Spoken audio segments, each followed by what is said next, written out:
Hello, everyone. I'm Batuhan from Moby Dictum. Today, we have the CEO and founder of Jay Powell Group Consulting. Welcome, Jay. Thank you. Thanks for having me.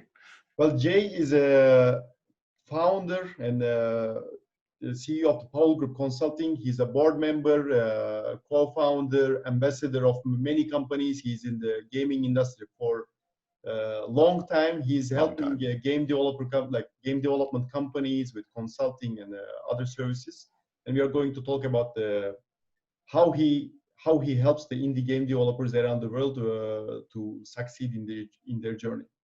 So, Jay, I know you're focusing on indie game business, but before that, what are the main services you give in the consulting group?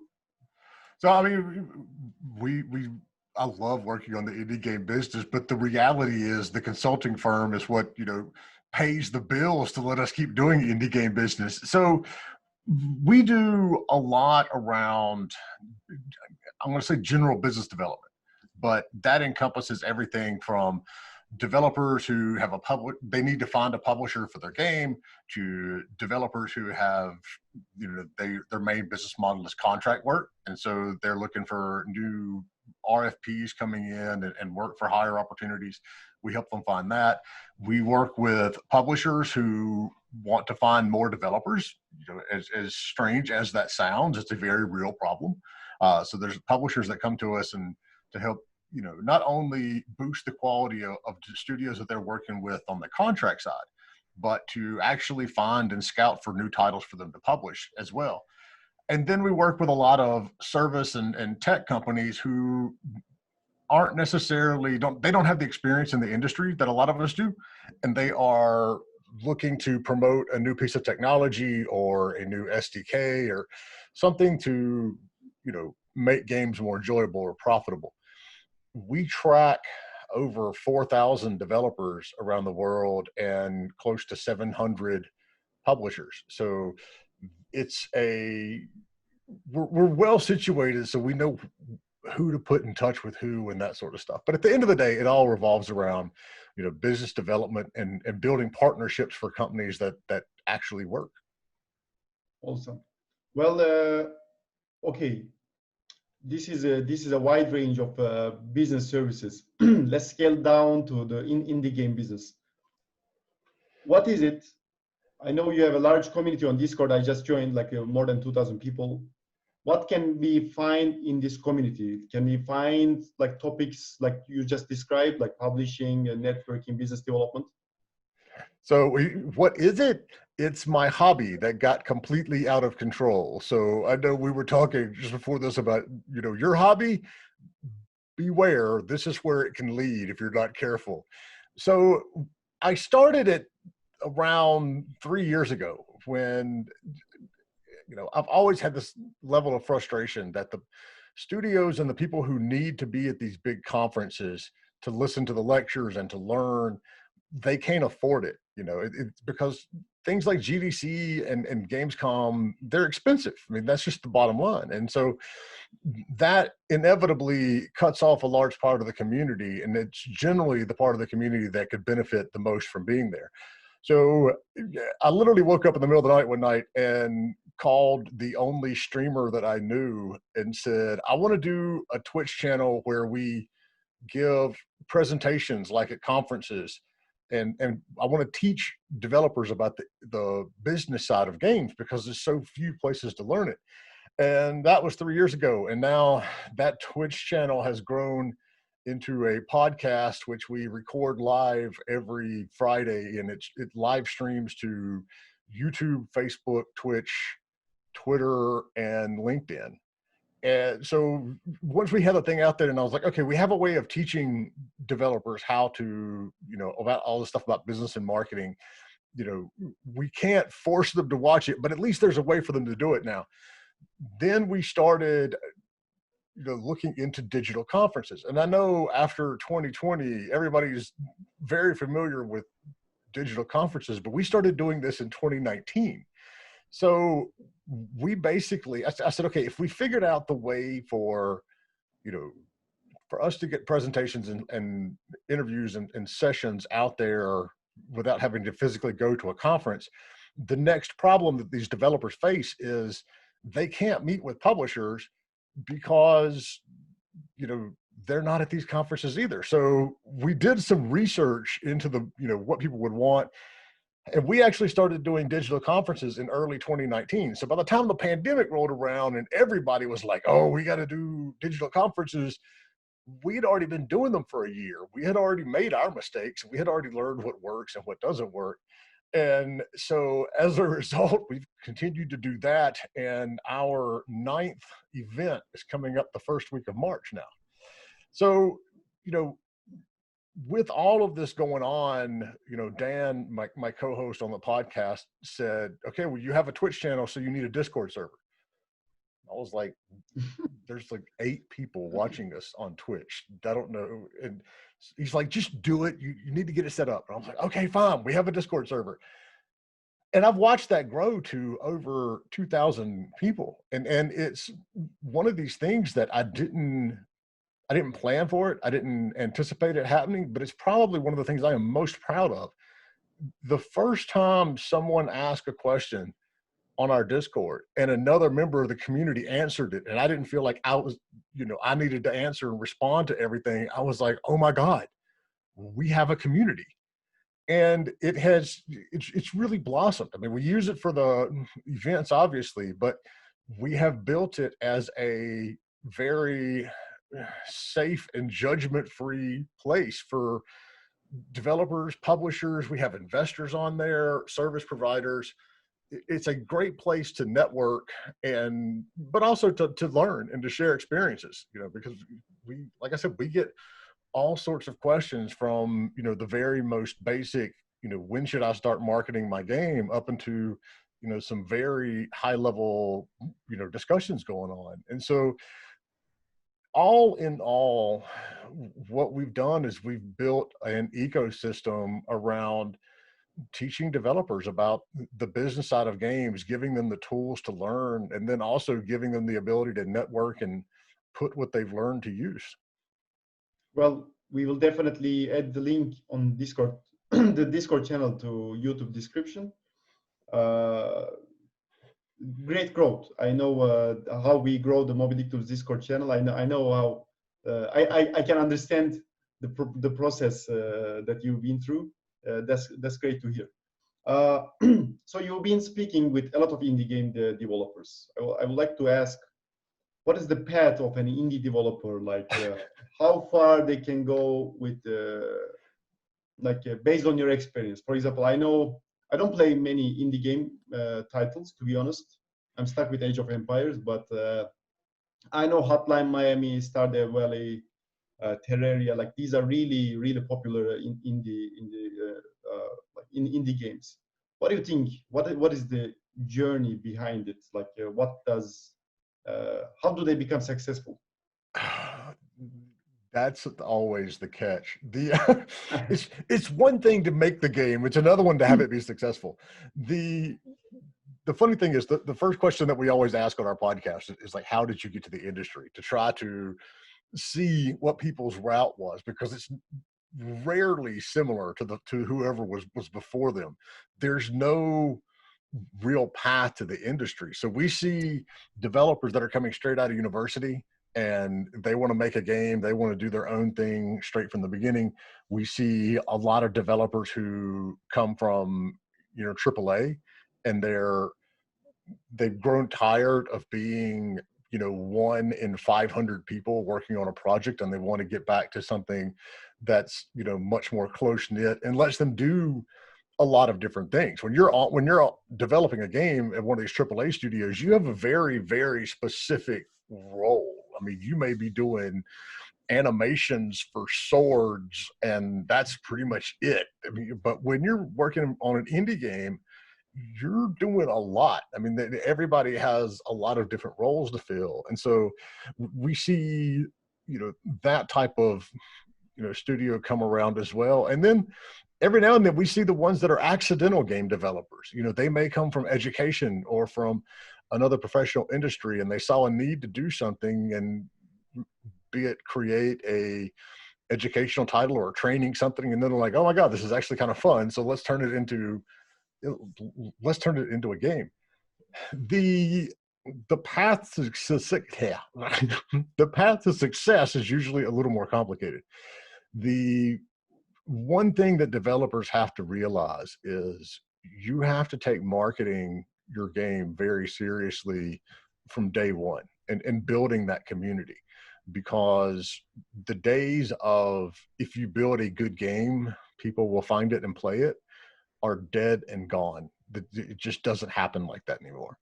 The one thing that we always point out is you've got to start building your community day one. And so when people ask us, it's like, so when do I start marketing? You know, we tell them the minute you have a screenshot, whether it's good or not, the minute you have a screenshot to show people, that's when you need to start. And you need to, you know, build your own Discord community and start pointing people to a wish list on Steam, because there's just too many games getting out there. I'm looking real quick. I get an email every Monday on how many games launched, and I don't see it real quick. Right now, every week, around 200 to 250 games launch on Steam. And if you're just one of that 250, you're never going to get noticed. So you've got to take the marketing side of your game very seriously. Well, there are two ways of marketing it, right? Like, let's say I made the game. There's a chance, okay, I made the game, I didn't publish. I can start building my own community or try to find a publishing deal. Mm-hmm. The two ways.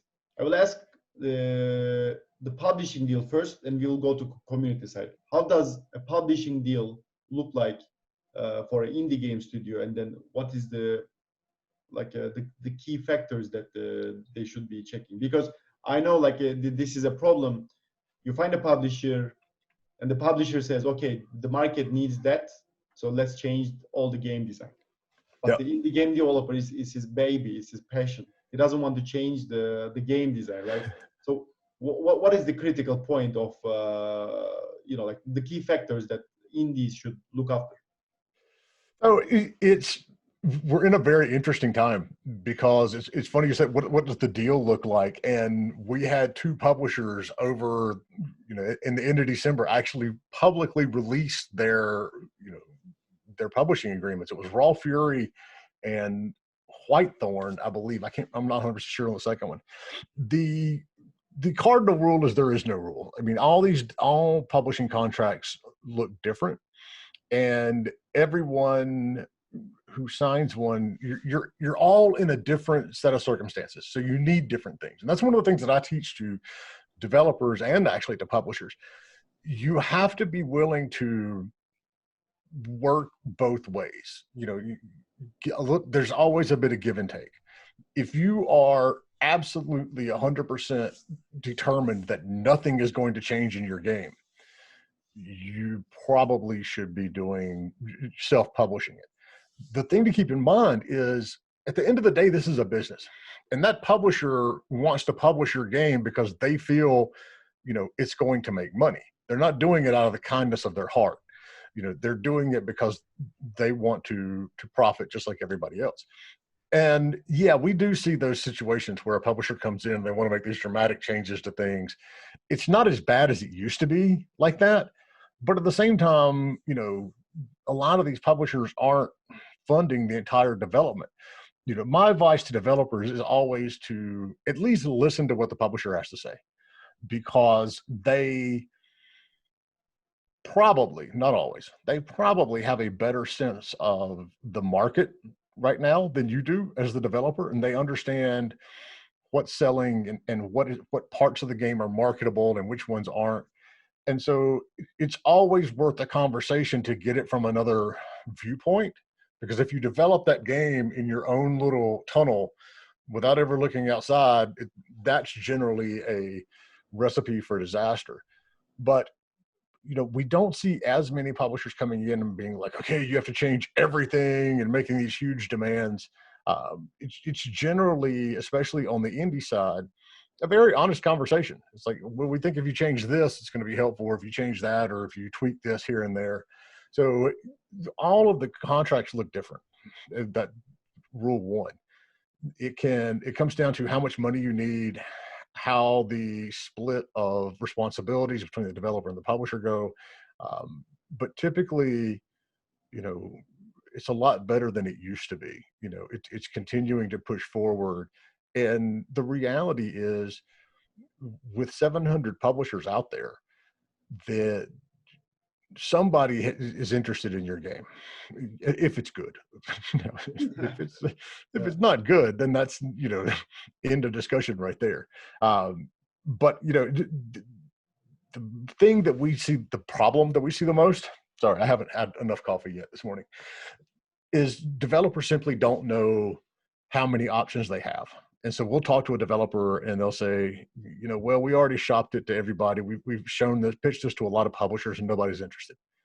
And I'll say, so how many publishers have you talked to? And they're like, well, 15 or 20. I'm like, well, you only missed a few hundred. So let's start there.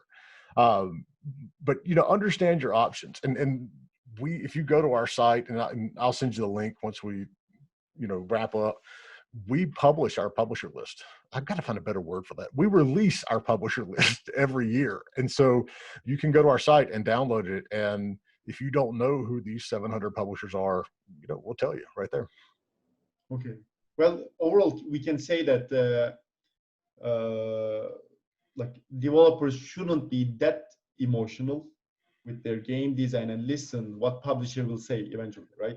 Yeah, but I mean, but you're right. I mean, that's hard to say. It's hard to tell them not to get emotionally, because it's their baby. And, you know, I had a friend of mine tell me years ago, he said, Jay, you've made a career out of telling people that their babies are ugly. And I was like, well, I mean, I wouldn't put it that way, but yeah, I can see that. But it is, you work on something, and, you know, especially with the passion that goes into a lot of indie development, and you get attached to it, but you need to be at least willing to listen to someone else's, you know, feedback on what you're doing, because chances are, you know, it comes from a place of everybody wanting to be more successful anyway. Yeah, our audience is more mobile game developers, but I think this doesn't change if you are whether PC or mobile, because I think in one of the events last year, I met with a game development studio, and they start drawing cartoons on Instagram, and they had like more than, I don't know, 5,000 followers on Instagram. And then basically it was a proof of concept for them. And then people start saying, like, make a mobile game of this. So they created the demand. They knew what they're doing, but they created the demand first. And now they're tweaking the game design based on what people are reacting on, which character and so on. So like building the community is actually really important, especially if you're going with the self-publishing. It's funny. I know exactly who you're talking about, and I love their webcomic too. So the thing about community is you can never go wrong building a community. There's two things that are going to happen at the end of the day when you're developing that game. You're either going to publish this yourself, in which case you need that community because you need people to market the game to, and you need to be building, you know, these relationships and evangelists basically for your game, or you're going to find a publisher. And one of the first questions publishers ask us about every game that we pitch them is, you know, what's the community look like? They want to know, you know, if the game is on Steam, then how many wish lists does it have? How many followers on Facebook does it have? You know, do they have a Reddit forum? Do they have a Discord server? They want to know all this because it's justification for them that there actually is a passion for the game and there's a following behind it. You are going to run into publishers who want to do something that no one has ever heard of. And so, you know, whether or not you put a game on a Steam wish list on, you know, you can't please everybody. So if you do it, there's going to be publishers who say, well, we don't want to publish the game because it's already up in early access. And if you don't do it, then you're going to have a bunch of publishers who say, well, the game looks nice, but you've got no community built. So, I mean, it's one of those, you can't please everybody, but you really can't go wrong building a community around your game. It's going to pay off in one way or another. Okay, so whether I decided to go with a publishing deal or not, I should build a community, right? Yeah, you still need that community. Okay, perfect.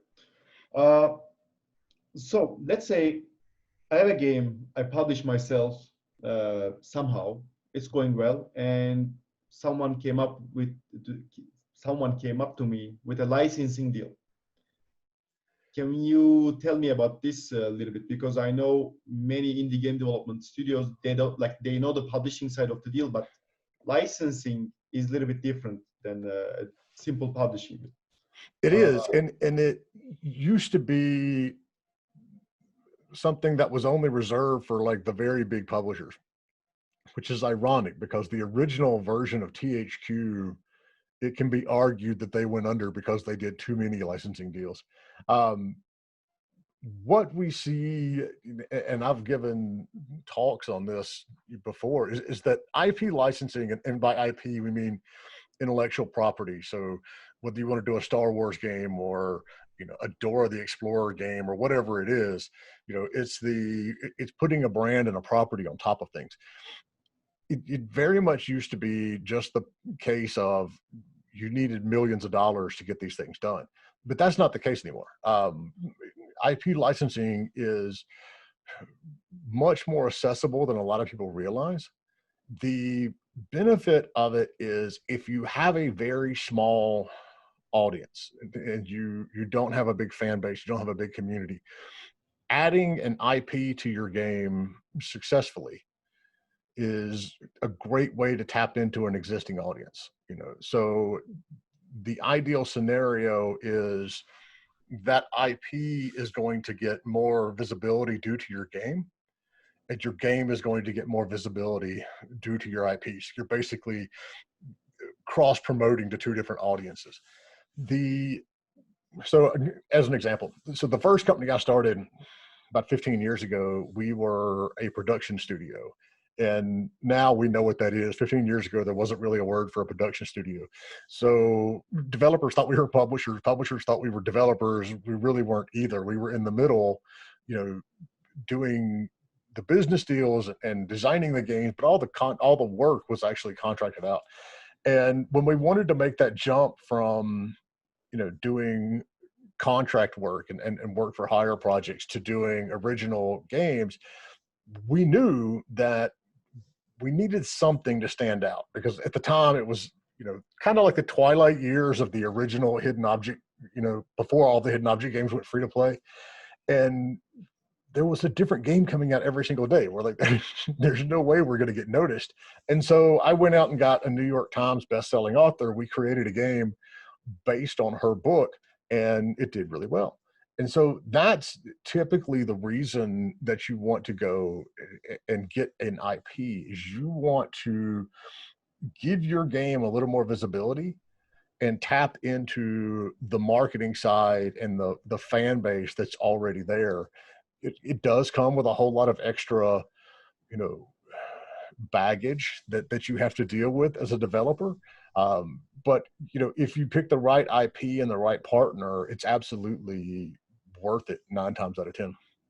There's two ways of doing this, right? Let's say I have a game and a potential IP owner comes to me and says, okay, like I want your game on this IP, or I do the business development and like you did, go to an IP owner and say, look, we have this game. It will be great if we just, combine and it will be successful. Yeah. And it really just depends on, how popular the game is. It's one of those that if your game isn't that popular, the IPs aren't going to be interested in working with you because you're not really bringing them any benefit. There aren't hundreds of thousands or millions of players that they can suddenly get access to by working with you. And so it's one of those, when it comes to licensing, generally the company that reaches out to the other one is the one that's going to be paying the money, because they're like, we need you more than you need us. And it's a very interesting time to be doing this in the industry. So I've been in the industry 20, 25 years at this point. And, when I started, no one would even think about going to a game development studio or a game publisher and saying, will you put our IP in your game? We would like to. because, we didn't pull the numbers. If we didn't, it was like, oh, okay, well, gaming is just done by like, young men, 18 to 24. Now it's everywhere. And we're starting to see, especially with things like Rocket League and Fortnite and, all of these, IP. I think one of the big booms was the whole Kardashian mobile game. And that's when a lot of these brands and IPs and celebrities, they started looking around going, oh my God, there's a lot of people playing video games. Maybe we should try to get our stuff into a video game. So yeah, those are typically the two different scenarios. It just depends on, when you're doing those contracts, it's typically a matter of who needs who more. And then that's the way the contract gets weighted. The best ones don't, have any money due up front at all, because it's like both parties realize this is a good deal. This is a beneficial partnership for both of us. So let's just do it. But yeah, it's come a long way. It's changed a lot the last 20 years.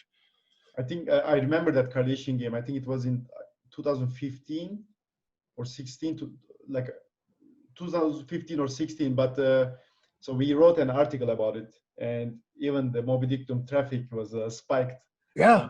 On that day. So I remember this game specifically. And the thing is, our industry works in all of these cycles and patterns, all the time over the course of years or even months.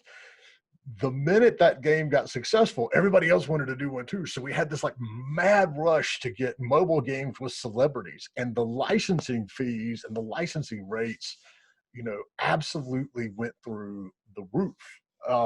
So obviously I haven't seen the actual contract, so I can't say this is verbatim, but it was widely rumored that Kim Kardashian ended up owning a piece of Glue Mobile as a result of that game. And the terms that I would hear for people like Beyonce, it's like, if you want a Beyonce in a game, you had to be willing to give up a piece of the company. And that's unheard of. That's just absolutely, typically these deals are structured in a way where there's an amount of money that's due up front.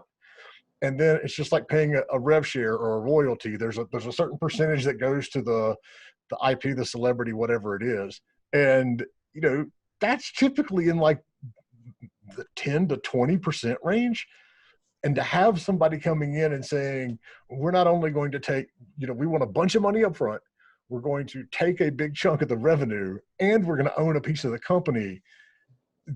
It was just crazy. It was absolutely crazy. Crazy, yeah. Well, we discussed the part of the business, like how they can scale up with the publishing and licensing. What about the education part? Like I see so many times that indie game studios, they're so focused on their game development, they don't look for something else, like how they should train themselves, like educate themselves. I'm asking this because I know you have something coming up regarding training with the indie game development studios. So, I mean, that is very typically the case, and that's been the case for all 20, 25 years I've been doing this. It's like part of being that small company too. It's like you can't really justify bringing in a full-time business person who isn't coding or designing or doing something else along the way. But you have to have it. You have to have someone. So what typically happens is, the founder of the company, whether it's the lead artist or lead designer or, lead engineer, whatever, ends up having to do the business side as well. And it's funny the way a lot of the stuff came around, because, I had been running the consulting firm for 7 years or so before we started doing indie game business. And all the work that we did on that side was a retainer model. So it was like hiring a lawyer. You paid us every single month, and we became like a part of your company. But that model isn't really affordable for indie devs. So at the same time that I'm running around on the indie game business side saying this is ridiculous, that these conferences are so expensive and the people that really need them can't afford them, it's like I looked at our business model and I went, oh God, the people that really need us can't afford us either. So we did some changes in the, in how we do deals with our own clients. But what came out of it was we never wanted to be in a situation where a developer would come to us and need help and we weren't able to help them in some way. I mean, obviously at the end of the day, I run a company too. I can't be running around doing free work for everybody, or I'm going to be looking for a job, and so is the rest of my team. But, we settled on that's what Indie Game Business gave us on the podcast side and the sessions and all that stuff. It's like, I may not be able to help you, find a publisher, but I can give you a whole lot of tools, to do that with, and so that's where the podcast and the Discord server and, the articles on our site and that sort of stuff came from. Late last year, and I'm not going to name names, but one of the major conferences decided it would be a good idea to start doing master classes for developers and that they should charge $1,000 for them. And myself and several other folks in the industry just kind of started, one, it was shock. And then we just started laughing and saying, okay, look, they're right. There is a need for this, but $1,000 is freaking crazy. So we started, and we've been working on this now for 2 or 3 months. We started building a set of classes that go beyond what we do in a session. So, our podcasts, our sessions are an hour long. These are built to be 3 or 4 hour questions. And yeah, they cost money, but they only cost $250. And the first round of them we're actually discounting that to $200. And in keeping with, our philosophy of we want to help as many people as possible, for every ticket that is sold to one of these classes, we're actually giving a free ticket to a developer who can't necessarily afford it, due to whatever situation they're in, wherever they are in the world. So it's another step in, something else that we can offer to the community in terms of, there's more here than you're going to get out of just going to, a session at a conference or watching a YouTube video. They're all live. They're done with small classes. They're interactive. But we're announcing them very soon. We've got 9 of them already lined up, and they cover everything from marketing your games to the philosophy of business to even some things that aren't necessarily business related up front, like, narrative design through art and how to be a game writer. We're trying to get a good mix of topics for people to look at and watch, but we're trying to keep it very, affordable for everybody as well. Okay, makes sense, because small studios need money, Yeah. but they also need education. So it has to make sense, right? That's great. Exactly. That's great.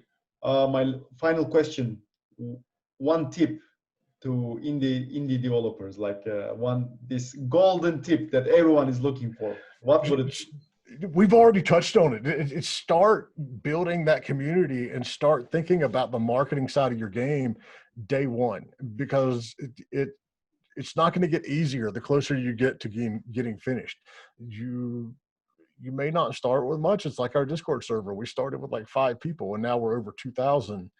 But, you've got to start somewhere. And the sooner you start, the better off you're going to be, because there's never a situation where having a good community built around your game is going to go poorly for you. That's always going to be a benefit in one way or another. And that's what we encourage all the developers to do. Start marketing and building that community as soon as humanly possible. All right.